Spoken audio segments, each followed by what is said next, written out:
కాలుష్యరహిత నగరంగా విశాఖను మార్చేందుకు జీవీఎంసీ వినూత్నంగా ముందుకెళ్తోంది.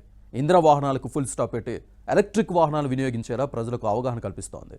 బీచ్ రోడ్లో బ్యాటరీ వాహనాల ద్వారా ఉచిత ప్రయాణం కల్పిస్తూ వాటి వల్ల కలిగే ప్రయోజనాలను ప్రజలకు వివరిస్తున్నారు.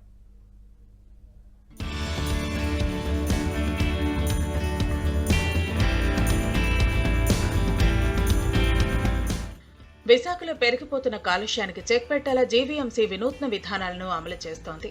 జీవీఎంసీ ఉద్యోగులతో పాటు ప్రజలందరూ ఎలక్ట్రిక్ వాహనాలు వినియోగించేలా అవగాహన కల్పిస్తోంది.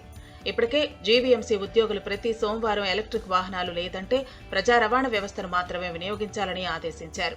మరోవైపు ప్రజలకు సైతం అవగాహన కల్పించేలా బీచ్ రోడ్లో ఎలక్ట్రిక్ ఆటోల ద్వారా ఉచిత ప్రయాణాన్ని అందిస్తున్నారు.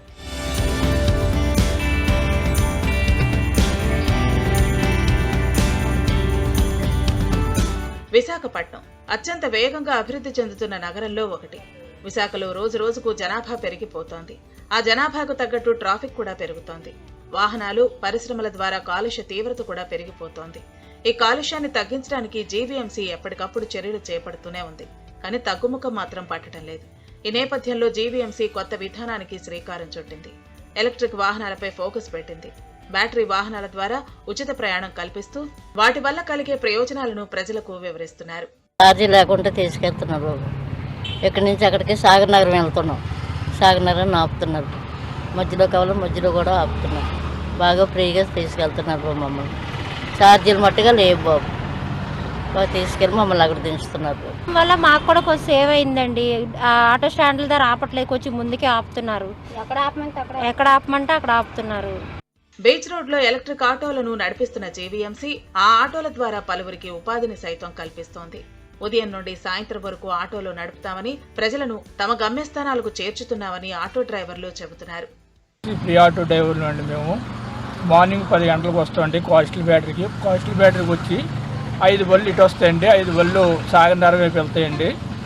మాకు ఇక్కడ మనుషులు ఎవరైనా ఒక 2-3 ఎక్కితే అలా మధ్యలో ఎవరైనా ఎక్కించుకొని అలా రన్నింగ్లో ఎవరైనా దిగినా ఎవరైనా ఎక్కినా అలా దింపుకొని మళ్ళీ సాగర్నగర్ వెళ్ళి సాగర్నగర్ నుండి మళ్ళీ రిటర్న్ వచ్చేస్తామండి. ఎవరికైనా మనం ప్రైవేట్ ఆటో స్టాండ్లోనూ ఎక్కడ ఆపం. ఆ స్టాండ్ డ్రైవర్లకు మాకు కూడా ఇబ్బంది పెట్టండి. ఎవరిని మాకు ఎవరైనా కస్టమర్లు చేయిస్తేనే ఆపుతాం, లేకపోతే మేము డైరెక్ట్గా వెళ్ళిపోతామండి. 3 గంటలు ఎవరిలో ఎక్స్ట్రా ఎక్కించాం సార్. బీచ్ రోడ్లోకి ఎలక్ట్రిక్ వాహనాలు రావడంతో సాధారణ ఆటోలు తిరగటం చాలా వరకు తగ్గాయి. దీని ద్వారా ఎంతో కొంత వాయు కాలుష్యాన్ని జీవీఎంసీ తగ్గించే ప్రయత్నం చేసింది. జీవీఎంసీ ఇప్పటికే సుమారుగా 70 వరకు ఎలక్ట్రిక్ వాహనాలను వినియోగిస్తోంది. వీటికి తోడు మరికొన్ని వాహనాలు తీసుకొచ్చేందుకు ప్రయత్నం చేస్తున్నారు. అలాగే జీవీఎంసీ పరిధిలో ఎలక్ట్రిక్ బస్సులను తీసుకురావాలని యోచిస్తున్నారు.